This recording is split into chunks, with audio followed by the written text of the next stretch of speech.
Assalamualaikum warahmatullahi wabarakatuh. Kali ini kita akan membahas cellular respiration unlocking the energy stored in photoassimilates atau respirasi seluler dari buku tulis. Yang pertama, 3 tahap respirasi seluler yaitu glycolysis, kemudian citric acid cycle atau TCA cycle atau biasa juga disebut dengan siklus Krebs. Yang ketiga, sistem transport elektron. Organisme aerobik menggunakan oksigen untuk metabolisme normal mereka. Organisme aerobik juga menghasilkan energi dan karbon yang dilakukan proses oksidasi fotoasimilat dan digunakan sebagai pertumbuhan. Formula dari respirasi yaitu jenis substrat yang terlibat dalam respirasi dapat diindikasi melalui pengukuran jumlah relatif O2 yang digunakan dan CO2 yang dikeluarkan. Maka rumusnya adalah RQ CO2 yang digunakan, yang terlibat, dan O2 yang dikonsumsi atau digunakan. Bagaimana hubungan antara kloroplas, sitosol, dan mitokondria di mesofil daun? Pada siang hari, tumbuhan melakukan fotosintesis. Pada siang hari, tumbuhan melakukan fotosintesis dengan bantuan sinar matahari. Selanjutnya, dilanjutkan dengan siklus Calvin. Pada siklus Calvin dihasilkan triosa fosfat yang disimpan di mesofil daun pada bagian kloroplas. Selanjutnya, triosa fosfat bisa ditranslokasikan menuju organ lain dalam bentuk sukrosa. Opsi yang kedua adalah triosa fosfat akan digunakan pada proses respirasi seluler. Proses yang pertama dengan mengubah triosa fosfat menjadi asam pirufat.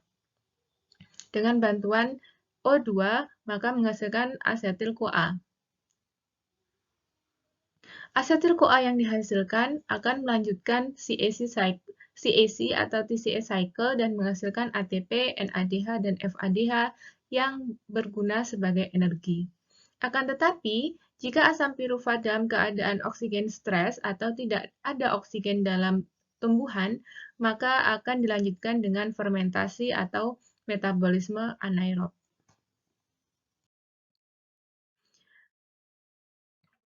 Seperti yang kita ketahui bahwa triosa fosfat yang dihasilkan bisa diubah menjadi pati dan ditranslokasikan ke organel lain. Maka ketika hal ini terjadi, harus ada proses pengubahan pati menjadi triosa fosfat kembali, karena bahan dari glukolisis adalah triosa fosfat. Ada dua jalur pengubahan. Yang pertama adalah jalur hidrolitik dan yang kedua jalur fosforolitik.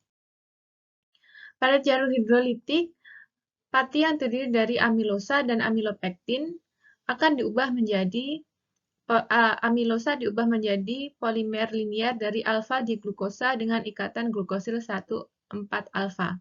Sedangkan amilopektin adalah polimer bercabang, sehingga amilopektin lebih panjang daripada amilosa. Amilopektin terdiri dari rantai utama mengandung alfa-D glukosa yang dihubungkan oleh ikatan 1,4-alfa. Tiap molekul glukosa pada titik percabangan dihubungkan oleh ikatan 1,6-alfa. Ini adalah struktur amilosa dan amilopektin. Pada pengubahan pati digunakan dua enzim yang utama, yaitu enzim alfa amilase yang secara acak memutus ikatan glukosil 1,4-alfa pada amilase dan amilopektin. Yang kedua, memutus ikatan glukosil 1,6-alfa pada amilopektin, dihasilkan maltosa dan limit-dextrin. Maltosa adalah bentuk sederhana yang bisa digunakan untuk proses glikolisis. Dan limit-dextrin, karena dia merupakan sejumlah gula residu dengan cabang 1,4, maka harus diubah lagi. Enzim yang kedua adalah enzim beta amilase. Secara selektif menghidrolisis ikatan kedua dari ujung non-reduksi. Beta amilase mendegradasi ikatan rantai pendek pada glukosa sehingga menghasilkan maltosa. Beta amilase memotong ikatan glukosil 1,6-alfa pada amilopektin. Nah, ini adalah gambar dari amilopektin. Jadi, amilopektin merupakan keseluruhan dari amilosa dengan cabangnya. Amilopektin ketika diputus oleh enzim beta amilase, maka akan menghasilkan maltosa. Maltosa adalah bentuk sederhana. Amilopektin jika dilakukan proses pemotongan oleh enzim alfa amilase akan menghasilkan maltosa dan batas dextrin. Seperti yang kita ketahui di sini bahwa batas dextrin ini masih bercabang dan belum bisa digunakan untuk proses selanjutnya, maka harus diputus lagi. Nah, siapa yang memutus? Yaitu enzim limit dextrinase yang memutus ikatan 1,6-alfa pada cabang. Selanjutnya, kita sudah menghasilkan maltosa. Bahan dari glikolisis adalah 2-glukosa atau glukosa. Maka maltosa harus diubah menjadi glukosa oleh enzim alfa-glukosidase.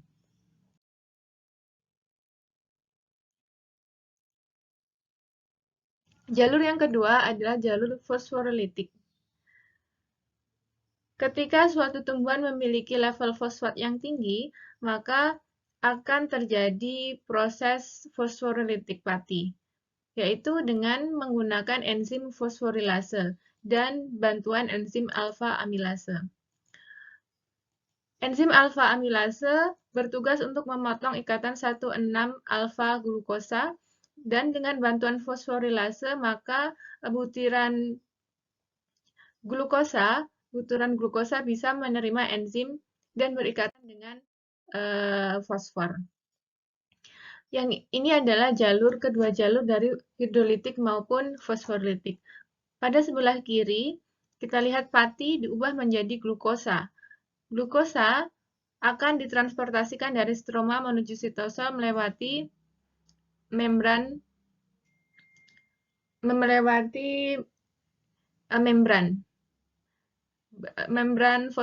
fosfolipid bilayer.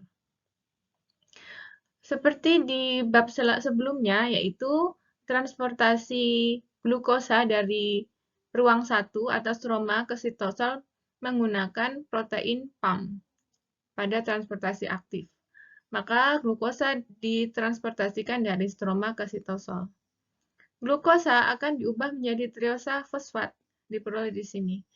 Yang kedua, jalur fosforolitik ini lebih efektif dan dilakukan oleh beberapa tumbuhan yang mengalami cekaman dan stres lingkungan.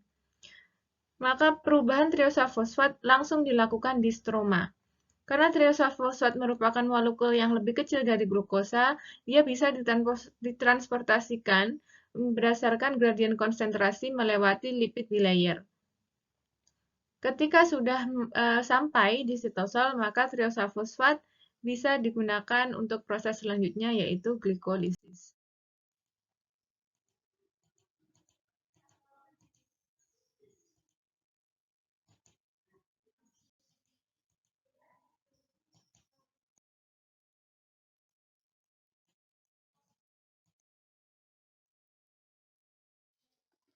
Yang selanjutnya, proses glikolisis mengubah gula menjadi asam pirufat.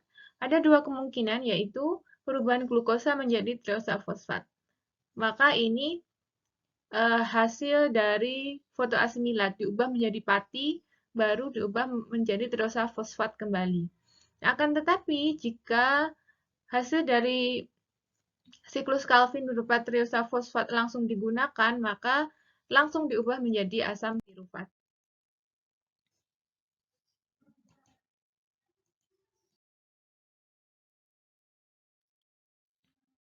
Ini adalah oksidasi triosa fosfat menjadi pirufat.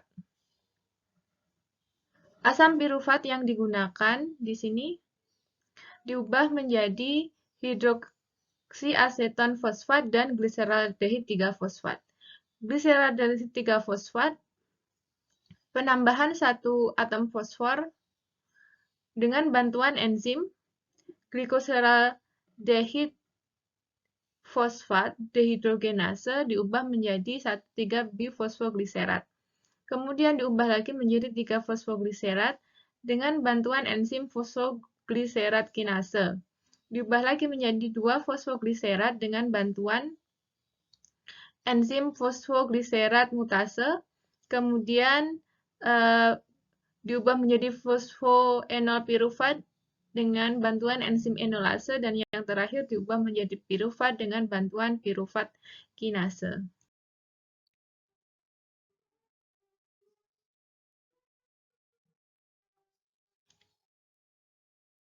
Nah, ini adalah jalur oksidasi pentofosfat sebagai rute alternatif metabolisme gula. Setelah kita memiliki asam pirufat, maka diubah menjadi glukosa 6-fosfat dengan berikatan A1 atom hidrogen menjadi 6-fosfoglukonat. 6-fosfoglukonat dirubah menjadi ribolusa 5-fosfat. Ribolusa diubah menjadi ribolusa 5-fosfat dan dengan bantuan enzim, ya, dua enzim. Yang pertama adalah enzim fosforiboisomerase dan yang kedua enzim fosfopentoepimerase menghasilkan selulosa 5-fosfat. Ribolusa 5-fosfat diubah menjadi glyceraldehid 3-fosfat dan yang terakhir fruktosa 6-fosfat. Hasil inilah yang akan dilanjutkan untuk proses selanjutnya. Keadaan pirufat tergantung pada oksigen. Nah, ketika tumbuhan itu sudah menghasilkan pirufat, berarti sudah menyelesaikan tahap glikolisis. Maka ada dua kemungkinan. Jika tumbuhan memiliki kadar oksigen yang cukup, bisa dilanjutkan ke tahap dekarboksilasi oksidatif dengan penambahan oksigen dan koenzim A. Maka akan menghasilkan asetil-CoA. Tapi apabila tumbuhan itu dalam cekaman dan stres oksigen atau tidak memiliki oksigen yang cukup, maka metabolisme dilanjutkan dengan fermentasi, yaitu pengubahan atau, ya, pirufat menjadi asetaldehid dan menghasilkan etanol. Selanjutnya adalah CAC atau CCA cycle. Pirufat yang dihasilkan tadi dari tahap sebelumnya dengan penambahan koenzim A mengeluarkan CO2 dan oksigen, maka menghasilkan asetil koenzim A. Asetil koenzim A diubah menjadi sitrik asid, kemudian isositrik, alfa-ketoglutarik, kemudian suksinil koenzim A, kemudian suksinik asid, fumarik asid, malik asid, dan oksaloasetik asid. Dari tahap ini ada beberapa proses. Yang pertama kondensasi, kemudian oksidasi, dan regenerasi atau kembali lagi. Karena dia siklus, maka reaksinya akan terus berputar. Ini adalah tahap terakhir dari pengubahan. Apa yang dihasilkan yaitu NADH 1, 2, 3, kemudian ada FADH dan ATP. NADH dan FADH belum bisa digunakan untuk proses selanjutnya, belum bisa digunakan oleh tumbuhan, karena merupakan energi yang besar. Makhluk hidup bisa menggunakan energi hanya dalam bentuk ATP. Oleh karena itu, dilakukan proses konversi NADH dan FADH menjadi ATP. Terjadi di membran mitokondria. Ada bagian luar, di sini berarti bagian luar mitokondria, dan di sini matriks atau di dalam mitokondria. Dibatasi oleh membran semipermeable, lipid bilayer. Pada proses ini, kita menggunakan beberapa kompleks protein. Yang pertama, protein kompleks 1, kemudian protein kompleks 3, protein kompleks 4, protein kompleks 2, dan ATP sintase, serta bantuan ubiquinon, sitokrom C, dan sitokrom C. jalur NADH dan FADH maka akan berbeda. NADH yang pertama adalah dia melepas satu atom hidrogen, maka akan menjadi NAD+. Elektron yang keluar akan tereksitasi menuju kompleks 1. Ketika dia melewati kompleks 1, akan menstimulus keluarnya H+. Jadi H+ akan masuk dari matriks keluar mitokondria. Jadi bersamaan dengan ini maka akan keluar H+. Selanjutnya, elektron akan dibawa ke ubiquinon, melewati ubiquinon menuju kompleks 3. Ketika sampai di kompleks 3, akan menstimulus keluarnya H+ lagi dari matriks menuju keluar mitokondria. Elektron dibawa ke sitokrom C dan ke kompleks H+, di kompleks 4. Maka akan menstimulus keluarnya H+ dari matriks ke luar mitokondria. Yang terakhir adalah oksigen sebagai penerima elektron terakhir. Maka elektron dengan O2 berikatan dengan H+, maka menghasilkan O2. Nah, ini adalah produk sampingan atau produk akhir dari respirasi yang selanjutnya dikeluarkan dari sel. Karena kita tadi menghasilkan 3H+ dari kompleks 1, kompleks 3, dan kompleks 4, harus dimasukkan kembali untuk proses selanjutnya. Karena setiap proses respirasi atau transport elektron akan mengeluarkan H+, maka ketersediaan H+ di dalam matriks harus tetap dijaga. Caranya adalah dengan memasukkan H+ melalui ATP sintase. Setelah masuk, H+ ini akan menstimulus pengikatan ADP dan fosfor. Adenosin difosfat berikatan dengan fosfat, maka akan menjadi adenosin trifosfat atau ATP, yaitu energi yang bisa digunakan oleh makhluk hidup. Karena H+ tadi berjumlah 3, 1, 2, 3, maka ATP yang dihasilkan juga sejumlah 3. Artinya, 1 NADH akan menghasilkan 3 ATP. Yang kedua adalah FADH. FADH akan mengeluarkan satu ion hidrogen sehingga menjadi FAD+, dan elektron yang dihasilkan akan tereksitasi melewati kompleks 2. Jadi kalau NADH tadi melewati kompleks 1, FADH melewati kompleks 2. Setelah melewati kompleks 2, akan ditransportkan ke ubiquinon.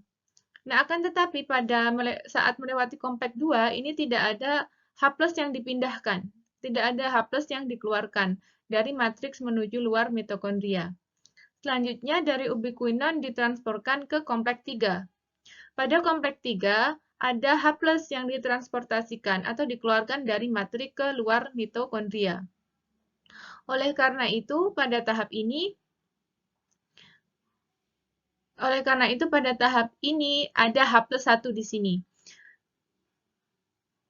Selanjutnya, elektron ditransportkan ke sitokrom C dan ke kompleks 4.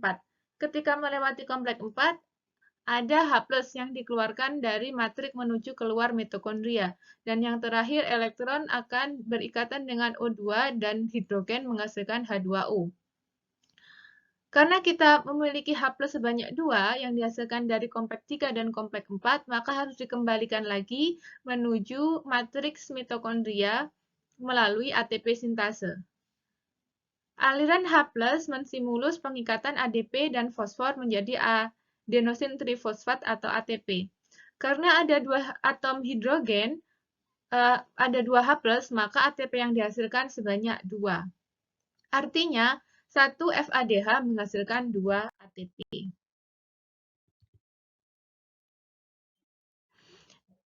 Ada beberapa pathway transport elektron pada tumbuhan. Misalkan tumbuhan yang biasanya dia ada cekaman lingkungan. Contohnya adalah tumbuhan yang sensitif terhadap rotenon dan amital, atau tumbuhan yang sensitif terhadap sianin atau resilient dengan kehadiran asam. Nah, mereka memiliki jalur transport elektron yang berbeda. Oke, selanjutnya adalah metabolisme atau katabolisme lemak. Tidak semua tumbuhan menyimpan cadangan makanan dalam bentuk karbohidrat. Ada beberapa yang menyimpan dalam bentuk lemak. Nah, bagaimana caranya agar lemak ini bisa digunakan sebagai bahan respirasi? Tumbuhan menyimpan lemak dalam bentuk trigliserida di oil body, di sel lemak. Kemudian, oleh enzim lipase diubah menjadi fatty acid atau asam lemak dan gliserol. Gliserol bisa langsung melanjutkan proses, akan tetapi asam lemak yang digunakan untuk respirasi harus melakukan proses beta oksidase untuk menghasilkan asetil-CoA. Jadi kalau kita di karbohidrat tadi untuk menghasilkan asetil-CoA dilakukan glikolisis dengan pengubahan glukosa karena bahannya glukosa dan diubah menjadi asam pirufat, kemudian penambahan O2 dan koenzim A menjadi asetil-CoA begitu. Tapi di sini karena kita bahannya adalah asam lemak, maka dilanjutkan dengan proses beta oksidasi. Setelah dihasilkan asetil koenzim A, maka bisa dilanjutkan dengan tahap TCA cycle sama seperti tahap pada katabolisme karbohidrat. Kemudian ada beberapa faktor yang mempengaruhi respiration rates atau rata respirasi. Yang pertama adalah cahaya. Ada beberapa tumbuhan yang dia sensitif terhadap panjang gelombang tertentu, sehingga meskipun spesies sama ataupun spesies berbeda itu jelas akan berpengaruh. Pada spesies yang sama, daun yang terpapar cahaya matahari penuh dan yang tidak terpapar cahaya penuh maka akan memiliki respiration rates yang berbeda. Tapi kalau di spesies yang sama, berarti mereka memiliki komponen kloroplas yang berbeda-beda. Atau pigmentasi dari daunnya itu juga berbeda-beda. Kenapa cahaya ini sangat berpengaruh dan daun ini berpengaruh? Ingat kita di fotosintesis. Fotosintesis ada reaksi terang, kemudian ada siklus Calvin. Bahan dari respirasi seluler ini tadi adalah hasil dari siklus Calvin. Jadi kalau cahaya berpengaruh, maka fotosintesisnya akan terpengaruh. Ketika fotosintesis terpengaruh, maka hasil yang digunakan sebagai respirasi ini juga terpengaruh. Kemudian daun.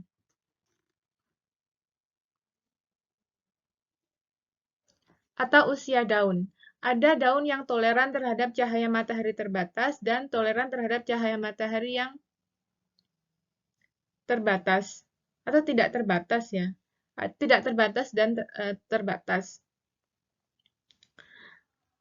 Sama prinsipnya. Jadi daun itu akan berpengaruh ke laju fotosintesisnya. Hasil dari fotosintesis akan berpengaruh dengan respiration rate. Kemudian ada kadar oksigen dan kadar pirufat dehidrogenase kompleks. Selanjutnya adalah suhu. Setiap kenaikan suhu, kenaikan 2 kali lipat, ada kenaikan respirasi sebanyak 2 kali lipat setiap kenaikan suhu 10 derajat Celcius, tetapi hanya sampai pada batas waktu tertentu. Tapi juga tergantung kondisi habitat, atau habitat juga berpengaruh ke struktur anatomi dan morfologi tumbuhan. Karena seperti kita ketahui bahwa tumbuhan memiliki mekanisme adaptasinya sendiri-sendiri, sehingga beberapa proses respirasi itu tidak bisa digeneralisasi dan tergantung pada kondisi anatomi, morfologi, dan lingkungan dari tumbuhan tersebut. Faktor yang selanjutnya adalah oksigen. Oksigen bertugas atau berfungsi untuk mengubah asam pirufat menjadi asetil-CoA. Jadi dengan bantuan oksigen dan koenzim A, maka menjadi asetil-CoA. Asetil-CoA ini yang selanjutnya masuk ke proses TCA cycle. Nah, apabila tumbuhan tidak mendapatkan oksigen yang cukup, maka tidak bisa dilanjutkan ke TCA cycle karena tidak memiliki asetil-CoA, tidak mendapatkan hasil asetil-CoA. Akibatnya, tumbuhan akan melakukan proses fermentasi anaerob atau metabolisme anaerob atau fermentasi. Nah, pada tumbuhan tingkat tinggi ini tidak bisa dilakukan terus-menerus karena mereka bukan organisme uniseluler seperti kapang dan seperti hamir, sehingga tidak bisa terus-menerus melakukan fermentasi. Akibatnya, lama-kelamaan tumbuhan akan mati karena kehabisan energi. Kenapa? Karena energi yang dihasilkan dari fermentasi itu tidak banyak, tidak sebanyak energi yang dihasilkan dari respirasi yang aerob ya. Jadi kalau di tumbuhan tingkat tinggi, kita tidak bisa tumbuhan tingkat tinggi tidak bisa melangsungkan fermentasi lama-kelamaan karena akan ada defisit energi. Karena ada defisit energi, lama-kelamaan dia tidak bisa melangsungkan metabolisme dengan normal dan lama-kelamaan akan mati. Sekian penjelasan kali ini, semoga bermanfaat. Dan wassalamualaikum warahmatullahi wabarakatuh.